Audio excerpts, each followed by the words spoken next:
दोस्तों, मिस्र एक ऐसा देश है जहां की धरती में न जाने कितने रहस्य छिपे हैं और उनका खुलासा करना अभी बाकी है। लेकिन मिस्र की जो सबसे चर्चित टॉपिक है वो हैं मिस्र के पिरामिड्स। जी हां, और आज की इस वीडियो में हम मिस्र के पिरामिड्स की हिडन मिस्ट्री को समझने का प्रयास करेंगे। तो चलिए बिना समय गंवाए इस वीडियो को शुरू करते हैं। दोस्तों, फिरौन जोसेर के अंडर काम कर रहे वर्कर्स दुनिया की एक सबसे बड़ी प्राचीन कंस्ट्रक्शन प्रोजेक्ट के कंप्लीट होने के नजदीक पहुंच चुके थे, जो था मिस्र के सकारा का पिरामिड। जी हां, बिल्कुल सही सुना आपने। और ये पिरामिड 2650 ईसा पूर्व में बनकर तैयार हुई थी। हम स्पष्ट रूप से नहीं कह सकते कि मिस्र का सबसे पहले बना हुआ पिरामिड कौन सा था, लेकिन फिरौन जोसेर निश्चित रूप से पिरामिड बनवाने वाले सबसे पहले फिरौन में से एक थे। ये पिरामिड 205 फीट लंबा था और जिसका बेस 358 फीट बाय 397 फीट था, यानी कि साइड बाय साइड 2 फुटबॉल मैदान के जितने आकार का ये पिरामिड है। ये इंजीनियरिंग और टेक्नोलॉजी का अद्भुत कारनामा है। वैसे इस इलाके में और कई पिरामिड बनाए गए हैं। बताया जाता है कि इन पिरामिड की संख्या और अधिक थी, लेकिन फिलहाल 118 पिरामिड बड़े खंडहरों के साथ मिस्र में आज भी मौजूद हैं, जिनमें से कई पिरामिड लगभग सही सलामत है और सदियों से अब तक उन्हें पूरी तरह से प्रिजर्व किया गया है, जिसमें दुनिया का सबसे बड़ा पिरामिड गीजा का महान पिरामिड शामिल है। गीजा का great pyramid empire state building के इक्वल है। ये 480 फीट लंबा और करीब 4000 सालों से धरती पर सबसे ऊंचा मैन मेड स्ट्रक्चर है। ऐसा माना जाता है कि इसमें कुल मिलाकर 2.3 मिलियन पत्थर के ब्लॉक का इस्तेमाल किया गया था, जिनका वजन करीब 6 मिलियन टन है। इतना ही नहीं, कुछ अलग अलग पत्थर के ब्लॉक्स का वजन 50 से लेकर 80 टन भी बताया जाता है। इतने भारी भरकम लोड को उठाने के लिए बड़े पैमाने में वर्कर्स का इस्तेमाल किया गया था। प्राचीन ग्रीक और रोमन इतिहासकारों के अनुसार करीब 1 लाख के आसपास लेबर वर्कफोर्स इसके कंस्ट्रक्शन में शामिल थे। दोस्तों, इसके आकार को लेकर ही सिर्फ इसके बारे में बात नहीं होती है, बल्कि ये काफी इम्प्रेसिव भी है। इसमें कोई शक नहीं है कि ग्रेट पिरामिड सबसे यूनिक और सबसे प्रिसाइज बिल्डिंग्स में से एक है जो कभी बनाया गया था। ये 120 डिग्री के भीतर नॉर्थ की ओर अलाइन करता है, जो काफी अच्छा है। ग्रेट पिरामिड का पूरा बेस एक परफेक्ट स्क्वायर शेप में है। ईस्टर्न साइड से वेस्टर्न साइड सिर्फ 5.5 इंच बड़ा है। ये 0.01% का डिफरेंस है और ये एक अद्भुत एक्यूरेसी है जो इतने साल पहले इस स्ट्रक्चर के लिए ध्यान रखी गई। दोस्तों, जब 1820s में हियरोग्लिफिक्स यानी कि चित्रलेख को पहली बार ट्रांसलेट किया गया, तब इसने मिस्र के पिरामिड के बारे में नई इंफॉर्मेशन की खजाने का खुलासा किया। इसके अलावा ये क्यों बनाए गए, इसके बारे में भी काफी अहम जानकारी मिली। इन्हें सालों पहले फिरौन के कब्र के रूप में बनाया गया था, जिसे हियरोग्लिफिक्स ने कंफर्म भी किया है। लेकिन इससे भी और अधिक हियरोग्लिफिक्स ट्रांसलेट किए गए हैं, जिससे हम ये पता लगा सकते हैं कि शायद इन पिरामिड का एक दूसरा फंक्शन भी हो। वहां हियरोग्लिफिक्स का एक ग्रुप है जो सकारा के पिरामिड के सबटेरेनियन चेंबर में है, और ये डेटा करीब 23 या 2400 ईसा पूर्व की है, जो पिरामिड टेक्स्ट के रूप में जाना जाता है। ये वर्टिकल लाइन में लिखे गए थे और इन पिरामिड्स के ऑलमोस्ट हर एक रूम के दीवारें ढके हुए थे। मिस्र की अधिकतर हियरोग्लिफिक्स, यहाँ तक कि पिरामिड के अंदर की भी, सभी मिलकर नाम, डेट और फिरौन की लेगेसी को दिखाते हैं। हालांकि पिरामिड्स को क्यों बनाया गया, ये इंफॉर्मेशन देखने को नहीं मिले, लेकिन ये पर्टिकुलर टेक्स्ट्स काफी अलग हैं। ये हियरोग्लिफिक्स पिरामिड के इंपॉर्टेंट पर्पस का सुझाव देते हैं और इसके साथ ही ये प्राचीन मिस्र के कुछ मान्यताओं के बारे में भी अहम जानकारी देते हैं। इन ग्रंथों यानी कि टेक्स्ट से पता चलता है कि मिस्रवासी इटर्नल सोल में विश्वास करते थे, जिसे मिस्रवासी का कहते थे। वे फिरौन के का में विश्वास करते थे, जिसका मतलब कि फिरौन तारों से भरे स्वर्ग की यात्रा करता है, जहां वो देवताओं के बीच अनंत काल तक जीवित रहता है। इससे ये पता चलता है कि पिरामिड फिरौन के लिए स्वर्ग का एक रोड मैप था। खैर, साल 1994 में बेल्जियन इंजीनियर रॉबर्ट बोवेल और ब्रिटिश हिस्टोरियन एड्रियन गिलबर्ट ने द ओरायन मिस्ट्री नाम के एक बुक पब्लिश किया, जो एक इंटरनेशनल बेस्ट सेलर बुक बनी।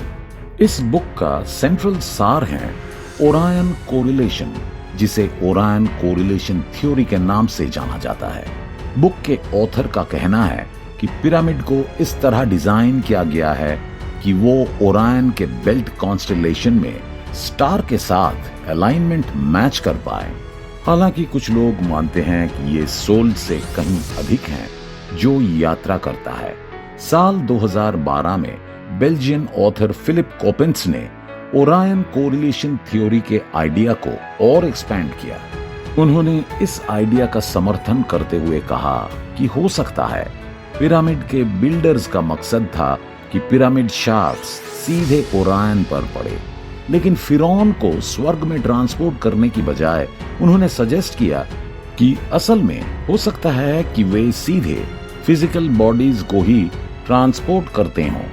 हालांकि ये एक बहुत ही शानदार इंटरप्रिटेशन है। वैसे शरीर कैसे उड़ते हैं और आसमान में कैसे रहते हैं, इसके बारे में कोपेंस ने तो एक्सप्लेन नहीं किया, लेकिन वो जो दावा करते हैं वे उसका हवाला जरूर देते हैं।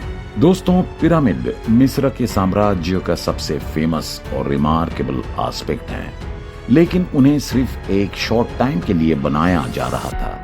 मिस्रवासी इन शानदार स्ट्रक्चर्स को डिजाइन करने के लिए 3 से 4 साल खर्च करते थे। पिरामिड के सभी रहस्यों में से ये एक इंपॉर्टेंट सवाल निकल कर आता है कि जब वे पिरामिड को बनाने में सक्षम थे, फिर उन्होंने आगे इन्हें बनाना बंद क्यों कर दिया।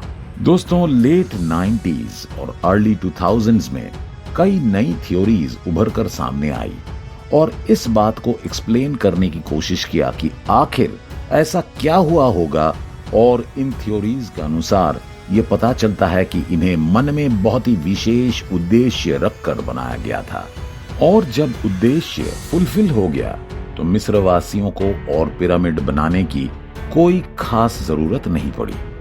साल 1998 में क्रिस्टोफर डन नाम के एक इंजीनियर ने एक बुक पब्लिश किया, और उस बुक में उन्होंने कहा कि वास्तव में आफ्टर लाइफ के साथ पिरामिड का कुछ लेना देना नहीं है। ये वहां मिस्र साम्राज्य के लोगों को रोजमर्रा की जिंदगी में बिजली सप्लाई करने के लिए थे। डन की थ्योरी एक महत्वपूर्ण शब्द के साथ शुरू होती है। दोस्तों, जब आप पिरामिड शब्द को देखेंगे तो आप पाएंगे कि पीरा मतलब फायर यानी आग, और मिड मतलब मिडल यानी बीच का होता है। जब आप इन दोनों शब्दों को एक साथ लेकर आएंगे तो आपको फायर इन द मिडल एक छोटा सा सेंटेंस मिलेगा, और ये वही सेंटेंस है जिसे वो ग्रेट पिरामिड के लिए प्रपोज कर रहे थे।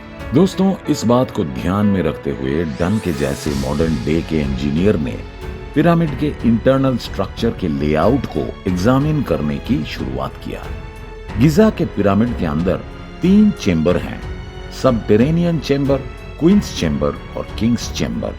ट्रेडिशनल इजिप्टोलॉजिस्ट्स लंबे समय से इस बिल्डिंग के ऊपर एक कब्र के रूप में ध्यान दे रखे थे।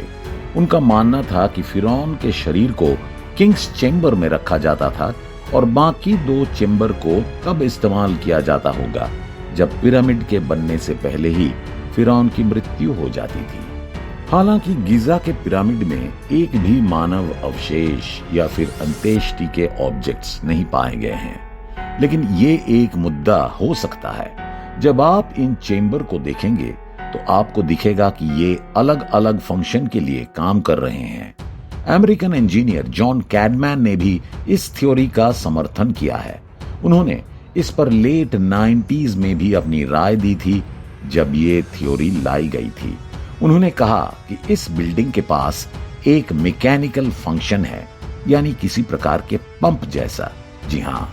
और दोस्तों, उनके अनुसार पानी एक प्राचीन झील से सुरंगों के माध्यम से हायर एलिवेशन पर अंदर बहता होगा। उसके बाद पानी क्वींस चेंबर में से डक्ट के माध्यम से ऊपर फ्लो होता होगा और फिर आउटफ्लो टनल के माध्यम से नाइल नदी की ओर बाहर निकल जाता होगा। अगला प्रश्न यह है कि वाटर पंप ही क्यों? तो इसका जवाब ढूंढने के लिए कैडमैन ने पिरामिड के सबटेरेनियन चेंबर का अपना ही एक मॉडल बनाया। सन 2000 में कैडमैन ने ग्रेट पिरामिड की एक छोटी सी रेप्लिका बनाने के लिए करीब 500 पाउंड के एक सीमेंट ब्लॉक का इस्तेमाल किया। उनका मकसद चेंबर के अंदर हो रहे फ्लूइड डायनामिक्स को स्टडी करना था। हैरानी की बात यह है कि जब उन्होंने पानी चलाना शुरू किया तब ब्लॉक वास्तव में शेकिंग करने लगा। उसके बाद उनका मानना था कि इसी तरह से ग्रेट पिरामिड में भी पूरा सिस्टम काम करता होगा जो पूरे स्ट्रक्चर में heart beat like vibration create करता होगा। दोस्तों, डन यही नहीं रुके। उन्होंने कहा कि ग्रेट पिरामिड वास्तव में एक कपल्ड ऑसिलेटर है जो वाइब्रेशन को एनर्जी में ट्रांसफॉर्म करता है और पावर जनरेट करता है। इसी प्रकार उन्होंने क्वींस चेंबर के लिए भी अपने हाइपोथेसिस को सामने रखा, हालांकि उन्हें कभी भी पूरी तरह से समझा नहीं जा सका है। खैर दोस्तों, साल 1996 में ऑस्ट्रियन लेखक पीटर क्रासा और राइनहर्ड हेबेक के द्वारा लिखी गई बुक के अनुसार प्राचीन मिस्र वासियों के पास वास्तव में लाइट्स हो सकते हैं। उनकी थ्योरी रिलीफ स्कल्पचर के ऊपर बेस्ड थी जो 2000 साल पुराने डेंडेरा इजिप्ट में हेथोर के मंदिर में मिला था। ये दिखाता है कि वो क्या मानते थे। इस स्ट्रक्चर को देखें तो पता चलता है कि वो एक बड़ा सा लाइट बल्ब है जो सॉकेट के साथ है और उसमें एक केबल और फिलामेंट भी है। वैसे ये सो कॉल्ड लाइट फिक्सचर्स अन्य इजिप्शियन आर्ट वर्क में भी दिखाई देते हैं। उन्होंने डेंडेरा लाइट का एक मॉडल बनाया, लेकिन उन्होंने इस मॉडल डिवाइस में ट्रेडिशनल इलेक्ट्रिसिटी का इस्तेमाल किया, ना कि पिरामिड के पावर को। इस थ्योरी के अनुसार प्राचीन मिस्र वासियों के पास इलेक्ट्रिसिटी थी, लेकिन आपको क्या लगता है, क्या वाकई में पिरामिड का इस्तेमाल सभी को इलेक्ट्रिसिटी सप्लाई करने के लिए किया जाता था? कमेंट करके जरूर बताएं। उम्मीद करते हैं कि आपको ये वीडियो पसंद आई होगी। अगर वीडियो अच्छी लगी हो तो इसे लाइक और शेयर जरूर करें और इसी तरह के इंफॉर्मेटिव वीडियो देखने के लिए हमारे इस चैनल को सब्सक्राइब भी करें। फिलहाल के लिए इस वीडियो में बस इतना ही। मिलते हैं किसी अन्य इंफॉर्मेटिव वीडियो के साथ। धन्यवाद।